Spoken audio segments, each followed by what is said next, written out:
وسعت بر صغیر میں شروع ہوئی تو دوسرے خطوں کی طرح یہاں بھی مسلم تہذیب، اس کی تربیت، اس کا ماحول، اس کا مزاج بنانے والے صوفیاء کرام ہیں۔ اور اسلامی تصوف کا اگر مطالعہ کیا جائے تو ایک بڑی خوبصورت حقیقت سامنے آتی ہے کہ یہ درویش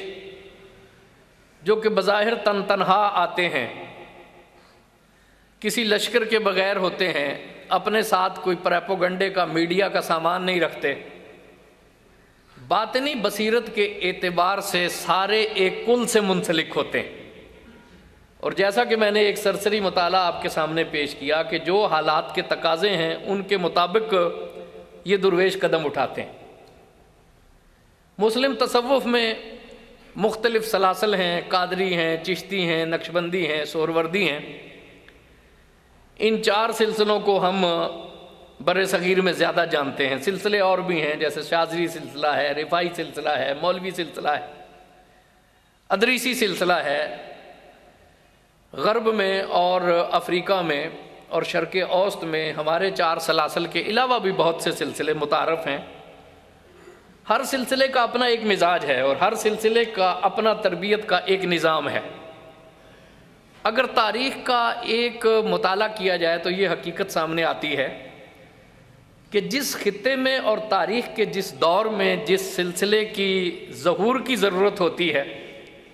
اس سلسلے کا ظہور وہاں پر ایک غیر مرئی طور پر اور لاشعوری طور پر اور خود بخود ایک بڑی خاموشی کے ساتھ، لیکن یہ حقیقت ہوتی ہے کہ اس کے پیچھے اسلام کا ایک روحانی مزاج کار فرما ہوتا ہے اور یہ سلسلے اس انداز میں، اس ماحول میں اپنی شناخت کروانے لگتے ہیں۔ بر صغیر پاک و ہند میں جو پہلی بڑی شخصیت ہیں وہ حضرت داتا گنج بخش رحمۃ اللہ علیہ کی شخصیت ہے۔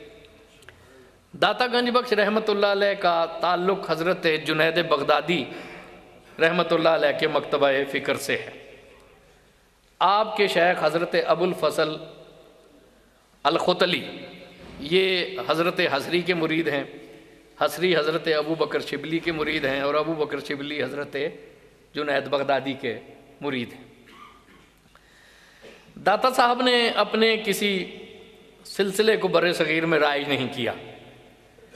لیکن آپ کی شخصیت، آپ کی تعلیمات اور دین کا ایک متوازن تعارف جو آپ نے پیش کیا وہ ایسا ہے کہ بعد میں آنے والے ہر درویش نے داتا گنج بخش رحمۃ اللہ علیہ سے محبت کی اور ان کے کام کو آگے بڑھایا۔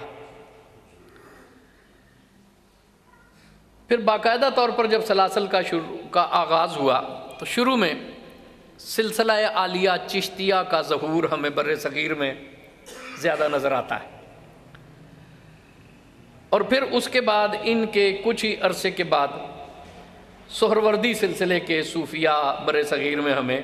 دکھائی دیتے ہیں۔ چشتی سلسلے کا غالب مزاج محبت کا مزاج ہے اور خلق خدا کو ایک نظر سے دیکھنے کا مزاج ہے۔ اس کے علاوہ حکمت اور دانائی کا مزاج ہے۔ سلسلہ عالیہ چشتیہ کا مزاج کیا ہے، اس کی بڑی خوبصورت تعبیر حضرت فرید الدین گنج شکر رحمۃ اللہ علیہ نے فرمائی جب آپ نے حضرت خواجہ نظام الدین اولیاء کو خلافت عطا کی تو ارشاد فرمایا کہ نظام الدین، ہم نے تمہیں علم، عشق اور بصیرت عطا فرمائی۔ علم، عشق اور بصیرت کا امتزاج، یہ وہ چیزیں تھیں کہ جن کی بر صغیر کی تہذیب کو ضرورت تھی، چونکہ یہاں پہ طبقاتی تفریق تھی، ذات پات تھی، یہاں پہ چھوت چھات کا نظام تھا۔ تو ایسے میں وہ درویش جو کہ محبت کا پیغام لے کر آئے، لا محالہ طور پر اس ماحول اور معاشرے نے ان کو توجہ سے دیکھا اور اسلام پھیلا، اس کی تہذیبی قدریں مضبوط اور منضبط ہوئیں۔ سلسلہ عالیہ سہروردیہ کا مزاج شریعت کے ساتھ محکم اور استوار رہنے کا ہے، اور اس کے ساتھ ساتھ آپ دیکھیں کہ سہروردی صوفیاء مخلوق کے جو عملی مسائل ہیں، رفاعی مسائل ہیں، ان کی معاش کے مسائل ہیں، اس پر بڑی توجہ دیتے ہیں۔ اور بر صغیر کی تاریخ آپ دیکھیں کہ سہروردی سلسلے کے صوفیاء نے لوگوں کے جو عملی مسائل ہیں، معمول جو روزمرہ کی زندگی، اس کے چھوٹے چھوٹے مسائل حل کرنے میں بڑی دلچسپی لی، رفائی کاموں میں بڑی دلچسپی لی، اور اس سلسلے کی بھی بر صغیر کو پھر اپنے وقت میں ضرورت تھی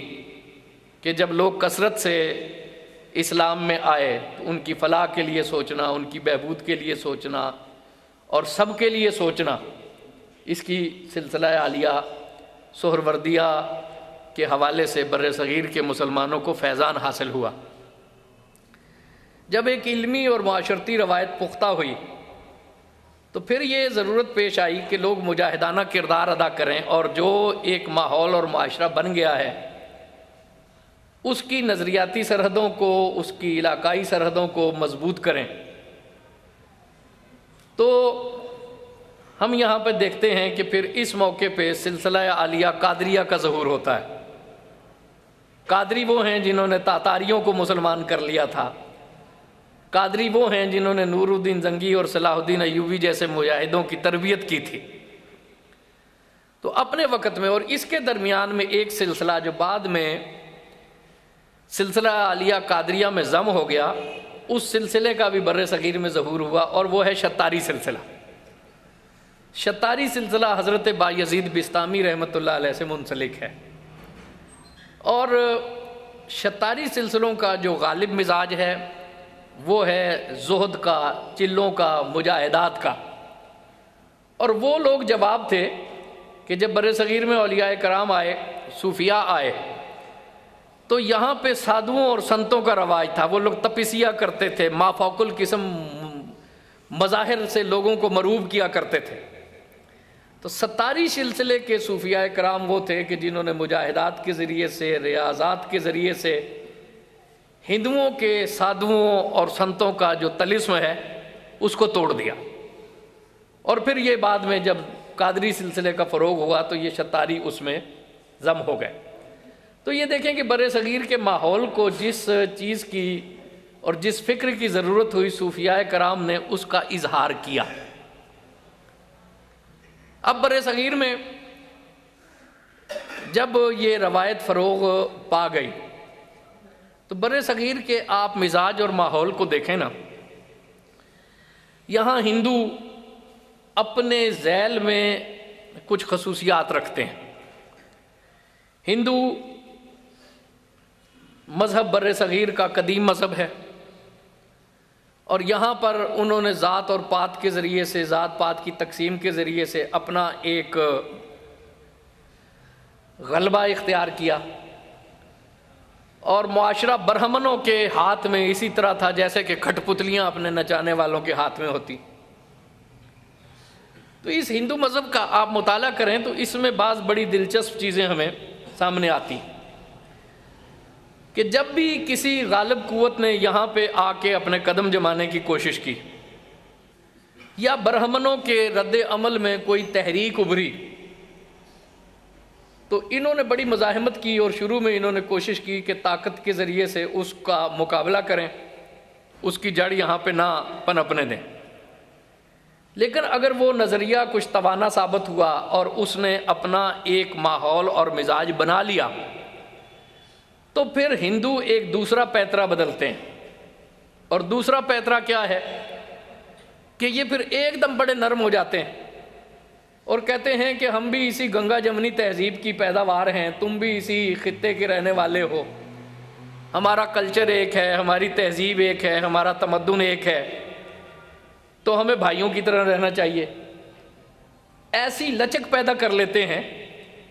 کہ اس لچک کے دامے فریب میں آ کر بہت مشکل ہے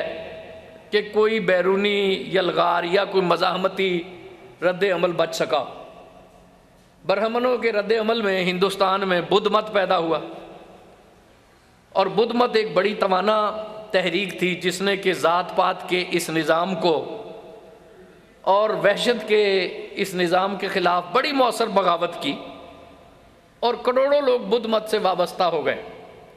برہمنوں نے حسب معمول اسے روکنے کی کوشش کی لیکن روک نہ پائے، اور بدھ مت نے ایک بہت بڑی سلطنت بر صغیر میں قائم کی۔ ٹیکسلا اشوک راجا کا دارالحکومت تھا، اور آج جسے ہندوستان والے کہتے ہیں نا کہ اکھنڈ بھارت ہم بنانا چاہتے ہیں، اکھنڈ بھارت تو ہندوؤں کے پاس کبھی رہا ہی نہیں۔ بر صغیر کا غالب حصہ اگر منضبط رہا ہے نا تو یا تو اشوک راجہ کے دور میں رہا ہے یا پھر اورنگزیب عالمگیر کے دور میں رہا ہے، یا مسلمانوں نے ہندوستان کے اکثر حصے کو مربوط کیا ہے یا پھر بدھوں نے کیا۔ ہندو مت کے ذریعے سے کبھی بھی بر صغیر پاک و ہند کے اس خطے کا اتحاد تاریخ میں ہوا ہی کوئی نہیں۔ اکھنڈ بھارت ایک ایسا دعویٰ ہے جس کی تاریخ کے کسی دور میں بھی تصدیق ہوتی نہیں۔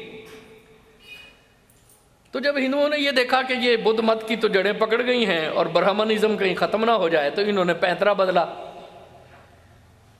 یہ کروڑوں دیوتاؤں کی پوجا کرتے ہیں، ایک روایت کے مطابق 3 کروڑ سے زیادہ دیوتا ہندوستان میں پائے جاتے ہیں۔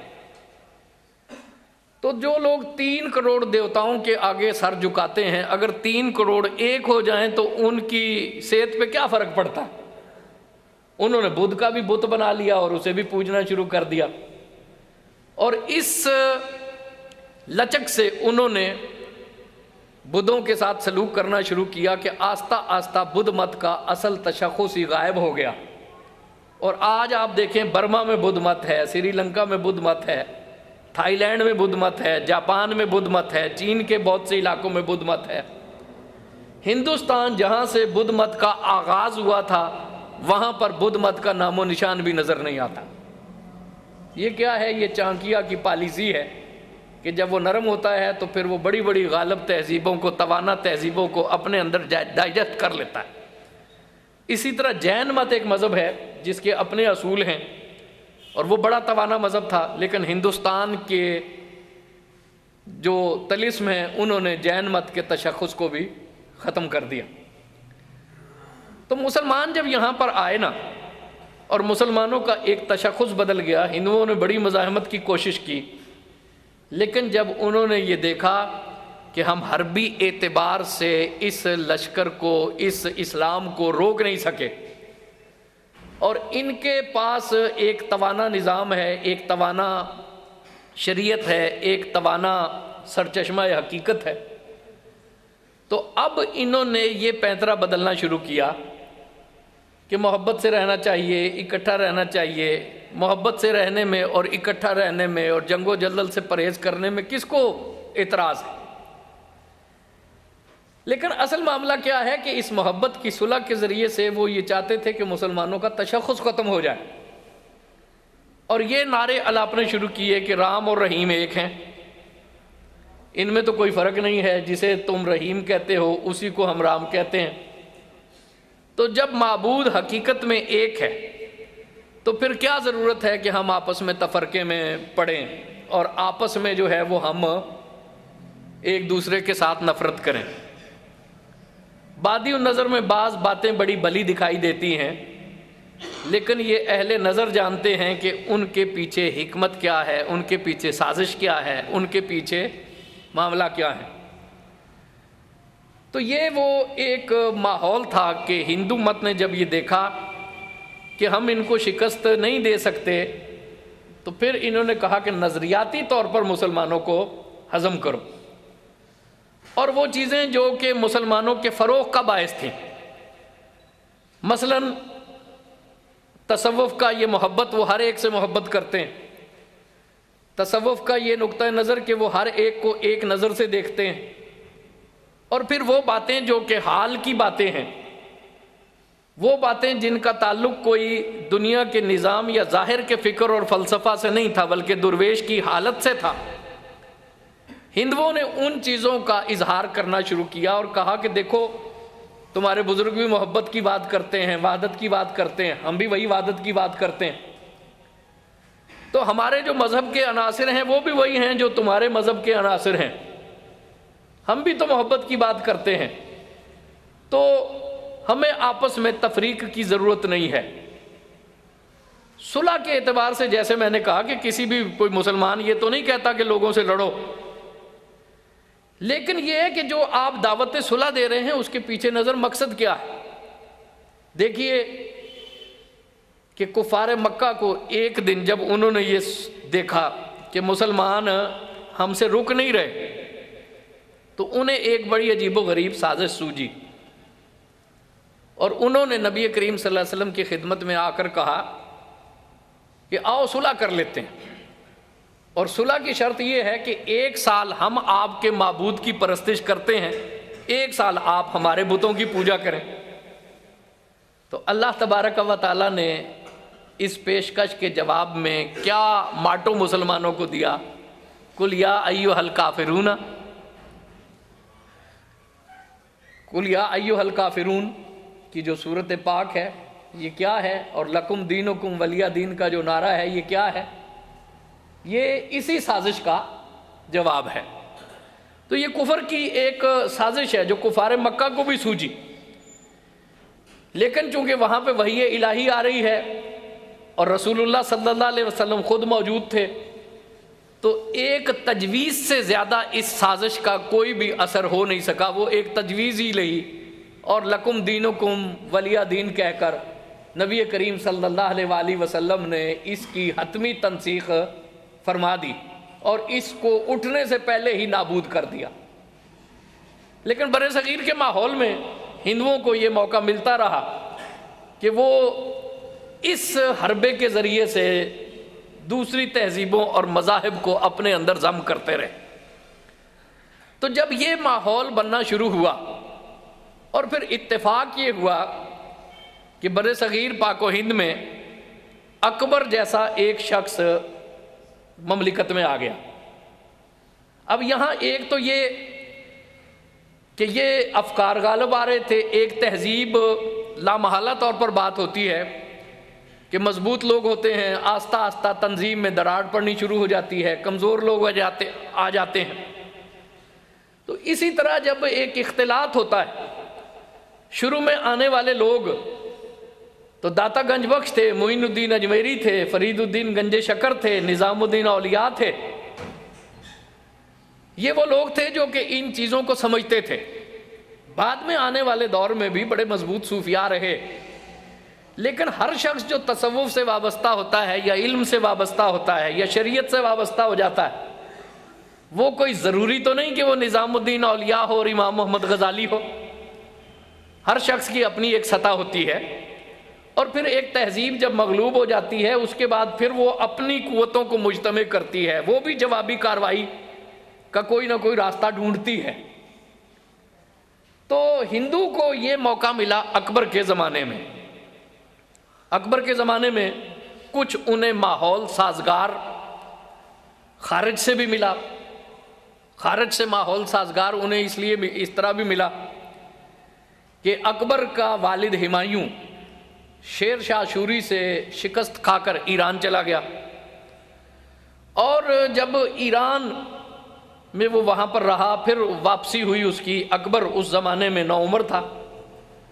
تو بہت سے ایرانی اثرات بھی وہ اپنے ذیل میں لے کر آیا، بہت سے ایرانی امراء بھی اس کے لشکر کے ساتھ واپس آئے۔ بر صغیر پاک و ہند میں اتفاق یہ تھا، اس خطے میں ایک برکت یہ حاصل ہوئی کہ جو مسلمان صوفی یہاں پر تشریف لائے، وہ مسلمان صوفی ایک تو سنی تھے، اور تصوف میں سنیت کے علاوہ تو کوئی تصور ہی نہیں ہے۔ آپ اکابر صوفیاء کی کتابیں دیکھیں تو انہوں نے اس بات کو طے کر دیا ہے کہ تصوف کو اہل سنت والجماعت ہی سے وابستہ رہنا ہے۔ حارث معاشبی کی الرعایت لحقوق اللہ دیکھیں، حضرت جنید بغدادی کی تصریحات دیکھیں، داتا گنج بخش کی کتاب دیکھیں، ابو طالب مکی کی قوت القلوب دیکھیں، تو صوفیاء کرام نے ایک بات کو طے کر دیا۔ تعارف دیکھیں کہ تصوف کا کوئی بھی مزاج اہل سنت والجماعت سے ہٹ کر نہیں ہے، تصوف کا کوئی بھی مسلک اہل سنت والجماعت سے ہٹ کر نہیں ہے، اور صوفیاء کے یہ سلاسل اہل سنت والجماعت کے علاوہ کہیں اور ہوتے بھی نہیں ہیں۔ تو ایک تو سارے صوفیاء سنی، اور پھر یہ اللہ کا ایک تکوینی نظام ہے کہ صوفیاء کرام جو کہ بر صغیر میں تشریف لائے، حضرت داتا گنج بخش رحمۃ اللہ علیہ، حضرت معین الدین اجمیری رحمۃ اللہ علیہ اور بہاؤالدین زکریا رحمۃ اللہ علیہ، یہ تمام کے تمام حنفی ایک تو یہ کہ کسی اور اگر مکتبہ فکر سے تعلق ہوتے نا تو یہ بھی نہیں، یہ سارے کے سارے حنفی۔ تو اکبر کے دور تک، ہمایوں کے دور تک جو اسلام کا مزاج بر صغیر میں متعارف ہوا وہ ایک تو تصوف کے حوالے سے اور دوسرا حنفیت کے حوالے سے۔ کوئی دراڑ بر صغیر کی پوری تاریخ میں پڑی ہی نہیں، سلاطین دہلی کے پورے زمانے میں کوئی اور مکتبہ فکر بر صغیر میں تھا ہی نہیں۔ اور اگر کوئی صوفی اس اور نقطہ نظر سے ہٹ کر آیا تو صوفیوں کا جو رویہ ہوتا ہے، جو صوفیوں کا نقطہ نظر ہے، یہ دوسروں سے بالکل مختلف ہوتا ہے۔ میں 7ویں صدی ہجری میں آنے والے ایک درویش حضرت شاہ ہمدان رحمۃ اللہ علیہ کا ایک بڑا معنی خیز واقعہ آپ کے سامنے بیان کروں، جس سے کہ آپ کو اندازہ ہوگا کہ صوفی کتنے عقل مند لوگ ہیں اور کتنے دانا لوگ ہیں۔ حضرت شاہ ہمدان رحمۃ اللہ علیہ سنٹرل ایشیا سے آئے اور خاص طور پر کشمیر میں انہوں نے تبلیغ اسلام کی ضرورت کو محسوس کیا اور تبلیغ اسلام کا ایک سلسلہ انہوں نے کشمیر میں منضبط کرنا چاہا۔ حضرت شاہ ہمدان رحمۃ اللہ علیہ اکیلے نہیں آئے بلکہ ان کے ساتھ 100 جلیل القدر علماء، مبلغ اور صوفی تھے۔ اتفاق کیا تھا کہ شاہ ہمدان رحمۃ اللہ علیہ کے ساتھ آنے والے لوگ شافعی مسلک سے تعلق رکھتے تھے۔ شاہ ہمدان جب کشمیر میں آئے، انہوں نے دیکھا، حالات کا جائزہ لیا۔ کشمیر میں غالب اکثریت مسلمان نہیں تھی، لیکن اسلام کا ایک ابتدائی تعارف کشمیر میں ہو چکا تھا، اور وہ حضرت عبد الرحمن سہروردی رحمۃ اللہ علیہ کے ذریعے سے ہوا،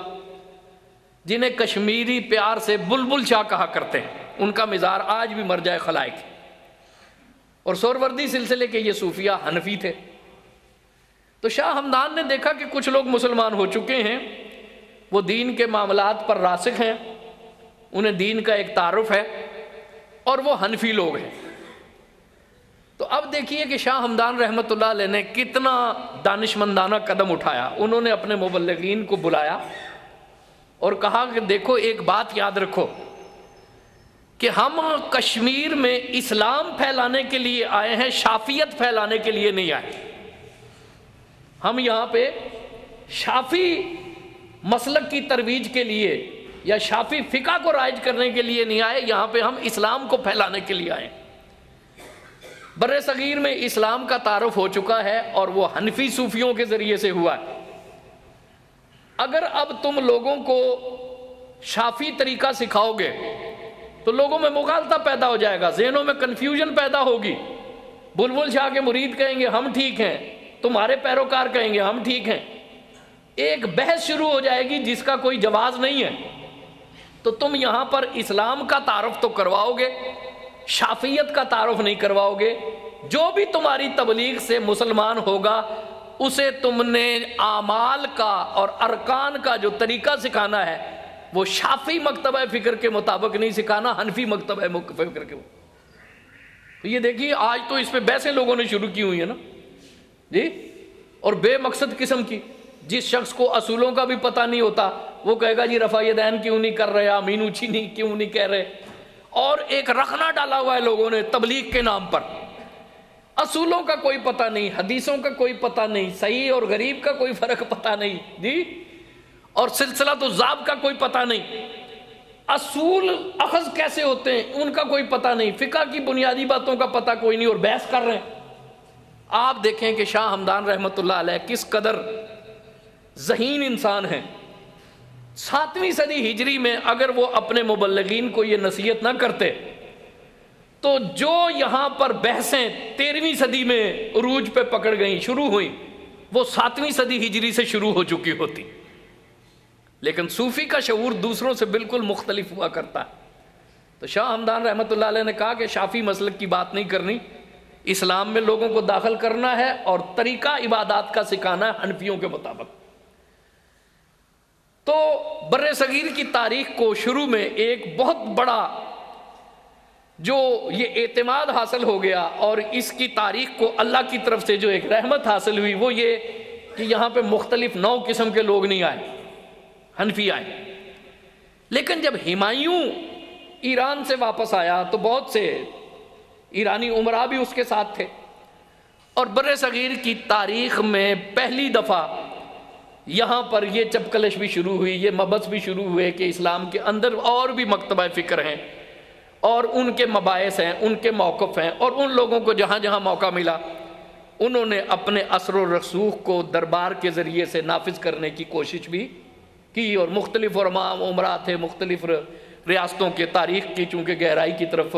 جانے کا یہ وقت نہیں ہے۔ تو یہ ایک آویزش اندر سے شروع ہوئی، اور پھر اتفاق سے یہ کہ اکبر بالکل ہی جاہل تھا، اس نے اپنی زمام جہاں پر مختلف لوگوں کے ہاتھ میں دے دی، پھر اسے شوق بھی بڑا تھا، تجسس بھی بڑا تھا کہ یہ مختلف مکاتب فکر کیا ہیں۔ اس نے کہیں سے جو ہے وہ عیسائیوں کو بلوایا، ان سے بھی سنا، ہندوؤں کو اس نے بلوایا، بدھوں کو جو ہے وہ اس نے اپنے دربار میں بلایا، اور اتفاق سے جیسے میں نے کہا کہ ایک روایت جب آگے بڑھتی ہے تو اس میں بہت سے حرص و آزار کے لوگ بھی آ جاتے ہیں۔ شروع کے جو مبلغ تھے وہ تو خلوص سے آئے تھے نا، اور اسلام کے لیے آئے تھے، لیکن جو بعد میں پڑھے لکھے لوگ تھے ان میں سے بہت سے وہ تھے جنہیں یہ احساس تھا کہ پڑھنے لکھنے سے منصب مل جاتا ہے، رسائی حاصل ہوتی ہے، علم کے ذریعے سے معاشرے میں دھاک بٹھائی جا سکتی ہے۔ تو ایسے لوگ بھی جو ہے وہ دربار میں آ گئے، اور مختلف قسم کا ایک معجون مرکب اکبر کے دربار میں بن گئی، اور وہ شخص جو کہ ان پڑھ تھا خود کو عقل مند بڑا سمجھتا تھا۔ تو یہ ایک سوء اتفاق تھا کہ وہ ایک زمانہ ایسا تھا کہ جس میں مختلف قسم کے ہندو مت دوبارہ طاقت پکڑ رہا تھا، اور یہ سازش پہ آمادہ تھا کہ کس طرح ہم مسلمانوں کو دوبارہ ہندوؤں میں ضم کر لیں۔ مسلمانوں کے اندر مختلف قسم کے یہ مکاتب فکر آ گئے، اور دکن میں ایک تحریک مسلمانوں کے اندر جسے مادوی تحریک کہتے ہیں اس کا ظہور ہوا، اور سید محمد مہدی جون پوری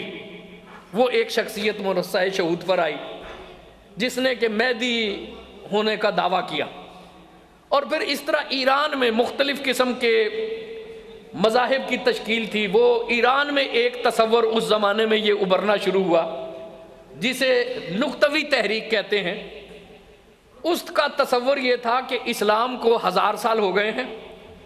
اب 1000 سال کے بعد اسلام کی تعبیر جدید کی ضرورت ہے، اور اس کو نئے انداز سے پیش کرنے کی ضرورت ہے۔ یہ باتیں جب اکبر کے دربار میں آئیں تو اس کو حرص پسندوں نے، موقع شناسوں نے یہ باور کرایا کہ اسلام کو 1000 سال ہو چکے ہیں، اب اس کی نشت ثانیہ کی ضرورت ہے، اس کو نئے انداز میں پیش کرنے کی ضرورت ہے۔ اب رسول اللہ صلی اللہ علیہ وسلم کی جو تعلیمات ہیں ان کو ایک نئے انداز میں، ان کی معنویت معدوم ہو چکی ہے، وہ کمزور ہو چکی ہے، کسی نئی شخصیت کی ضرورت ہے کہ جو اللہ تبارک و تعالیٰ کے احکام کو نئے انداز میں لوگوں تک پہنچائے۔ اور وہ شخص جسے سلطنت اللہ نے دی ہے، جسے اللہ نے اقتدار دیا ہے، اور وہ بڑا دانا و بینا شخص بھی ہے،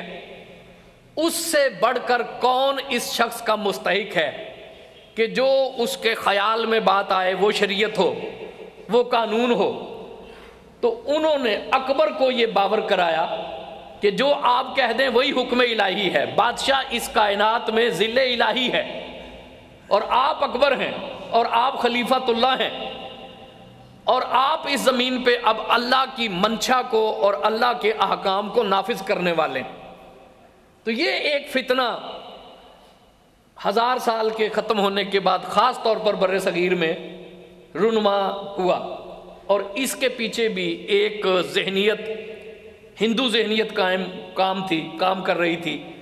تاکہ پہلے مرحلے میں مسلمانوں کو رسول اللہ صلی اللہ علیہ وآلہ وسلم کی وابستگی سے کمزور کیا جائے، اور اس کے بعد انہیں پتا تھا کہ اکبر کوئی نظریاتی اعتبار سے، علمی اعتبار سے اتنا مضبوط انسان تو نہیں ہے نا۔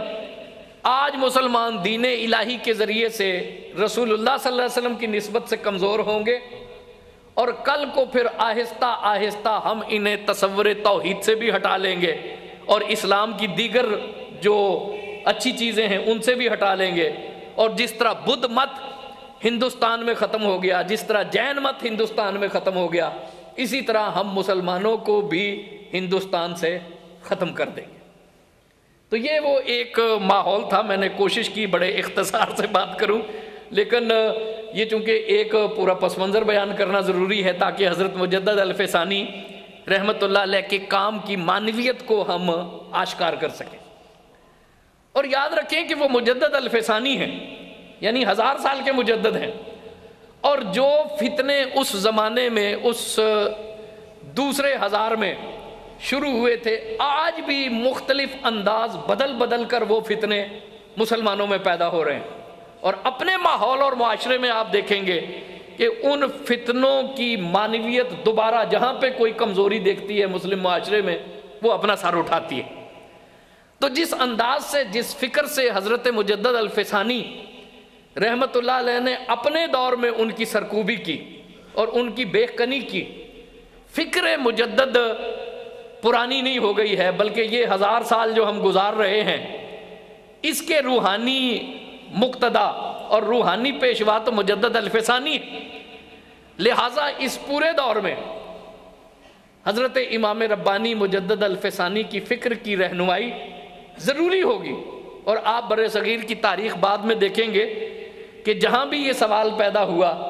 اس دور کے بالغ نظر لوگوں نے نام لے کر یہ کہا کہ مجدد الف ثانی کی یہ فکر ہی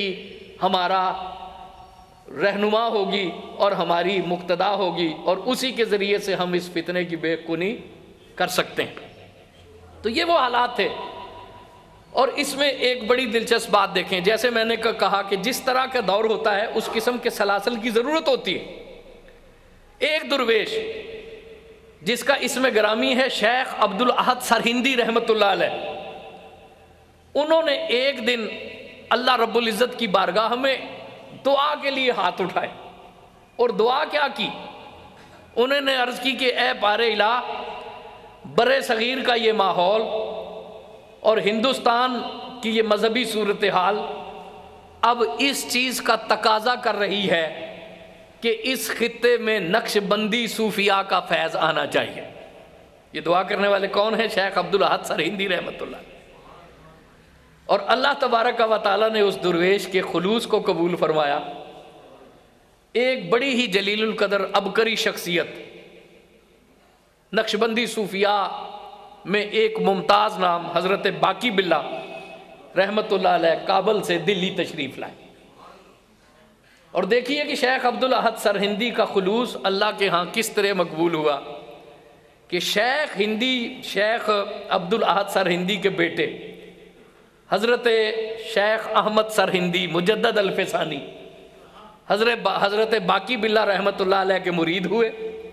اور ان کے خلیفہ ہوئے، اور نقش بندی سلسلے کے جس فیض کا فروغ شیخ عبد الاحد سرہندی بر صغیر میں چاہتے تھے، اس کے فروغ کا باعث خود ان کے بیٹے حضرت شیخ احمد سرہندی مجدد الف ثانی ثابت ہوئے۔ تو یہ دیکھیے کہ درویش کی نظر دیکھتی ہے، کیوں نقشبندی سلسلے کی ضرورت تھی؟ اس لیے کہ جو مسلمانوں کا ایک تصور تھا نا محبت کا اور وحدت کا جو تصور تھا، وہ وحدت ادیان کا تصور نہیں تھا، وہ تصور ایک خلوص اور محبت پہ تھا۔ اس خلوص اور محبت سے اب ایک ناجائز فائدہ اٹھانے کی کوشش کی جا رہی تھی کہ ہندو مسلم آپس میں ضم ہو جائیں، یہ تعینات ختم ہو جائے، مسلمانوں کا تشخص غائب ہو جائے۔ نقشبندی سلسلے کا مزاج یہ ہے کہ وہ سب سے زیادہ اہمیت ظاہر شریعت کو دیتے ہیں، اور جو مسلم اعمال اور معمولات ہیں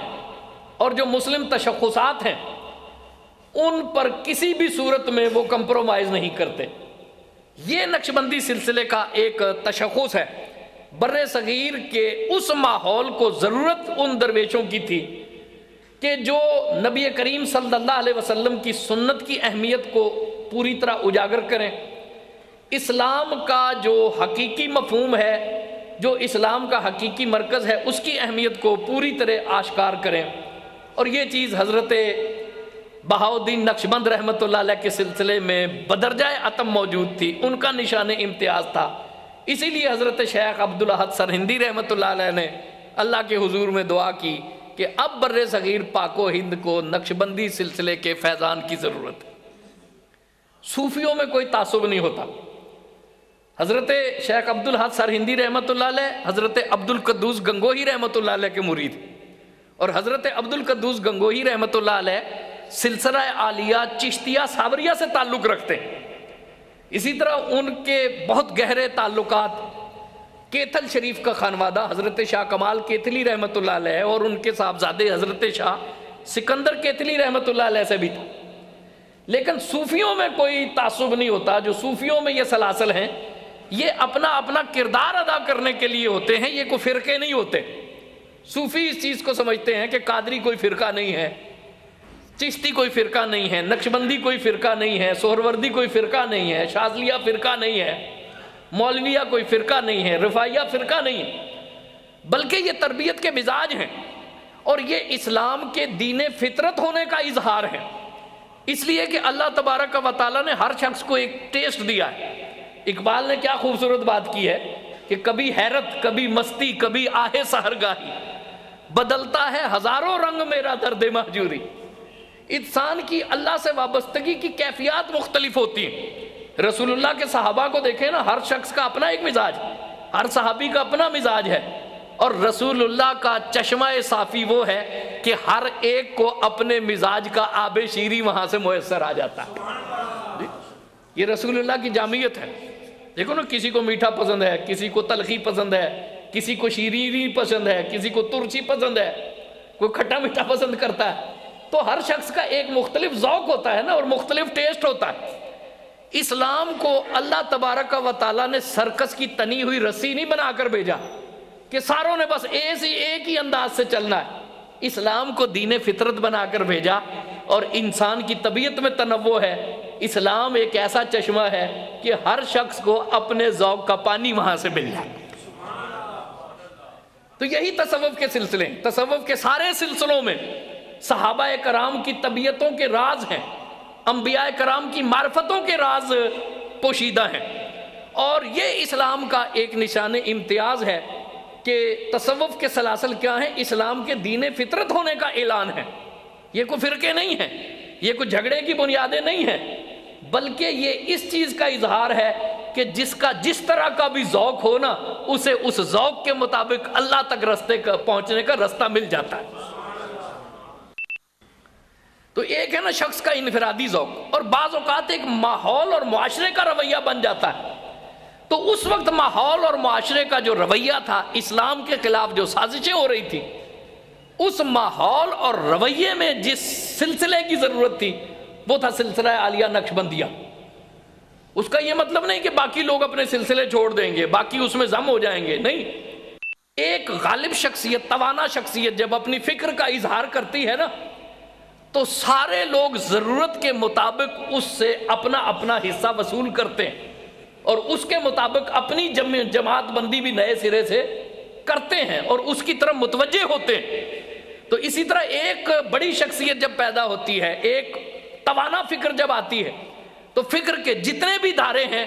وہ اس کے مرکزی مزاج سے فیضان حاصل کرتے ہیں، اور اپنے اپنے ذوف کو اس سے حرارت اور توانائی لے کر دور کر لیتے ہیں۔ تو اس دور میں اللہ تبارک و تعالیٰ نے مجدد الفسانی رحمت اللہ علیہ جیسی بھرپور اور توانا شخصیت کو بر صغیر میں پیدا کیا، اور یہ اتنی توانا شخصیت ہے کہ جو صرف 100 سال کے مجدد نہیں ہیں بلکہ 1000 سال کے مجدد۔ تو 100 سال کے مجدد میں اور 1000 سال کے مجدد میں وہی فرق ہونا چاہیے جو کہ 100 اور 1000 میں ہوتا ہے۔ جی سادہ سی بات یہی سمجھے کہ 100 اور 1000 میں جتنا فرق ہے اتنا ہی فرق 100 سال کے مجدد میں اور 1000 سال کے مجدد میں ہے اور ہونا چاہیے۔ مجدد الفسانی رحمت اللہ علیہ اس دور میں ظہور پذیر ہوئے۔ چند چیزیں، آپ کی شخصیت اتنی وسیع ہے جیسا کہ میں نے عرض کی کہ اس پہ ایک نشست میں تو کوئی بھی روشنی نہیں ڈال سکتا، بہت بڑا فاضل، بہت بڑا سکالر، اور میں تو بالکل مبتدی ہوں۔ آپ نے جب یہ محسوس کیا کہ یہ الفی تحریکیں رسول اللہ صلی اللہ علیہ وآلہ وسلم سے وابستگی کو کمزور کرنا چاہتی، اس بات نبوت کے نام سے آپ نے ایک رسالہ تحریر کیا، اور مکتوبات میں آپ نے جا بجا اس تصور کو راسخ کیا کہ جناب رسالت مآب صلی اللہ علیہ وسلم کی محبت اور جناب رسالت مآب کی اطاعت سے ہٹ کر کوئی اور راستہ اسلام کا راستہ نہیں ہے۔ آپ دیکھیں بعد میں بھی یہ فتنے، قادیانی فتنہ کیا ہے کہ رسول اللہ صلی اللہ علیہ وآلہ وسلم کی محبت دلوں سے کمزور ہو جائے۔ اہل سنت سے متوازی جو فرقے بر صغیر میں گزشتہ 150-200 سال میں پیدا ہوئے، ہر ایک کا بنیادی جو معاملہ ہے وہ کیا ہے کہ جناب رسالت مآب صلی اللہ علیہ وسلم کی قدر دل سے کم ہو جائے، اور حضور کی عظمت نہیں ہے۔ کوئی کہہ رہا ہے حضور کو بڑا بھائی سمجھو، کوئی کہہ رہا ہے حضور کو یہ نہیں پتا، حضور کو وہ نہیں پتا، حضور کا یہ اختیار نہیں ہے، حضور کے ساتھ یہ معاملہ نہیں ہے، وغیرہ وغیرہ۔ جی کہتے ہیں عقل مند کے لیے اشارہ کافی ہوتا ہے۔ تو اس تناظر میں آپ دیکھیں کہ استعمار نے اور مسلم مخالف تحریکوں نے یہ اندازہ لگا لیا کہ اب توحید پہ مسلمان صوفیوں نے، مسلمان دانشمندوں نے اتنا کام کر لیا ہے کہ اس کے حوالے سے ہم مسلمان کو بہلا نہیں سکتے، ہٹا نہیں سکتے۔ اب انہوں نے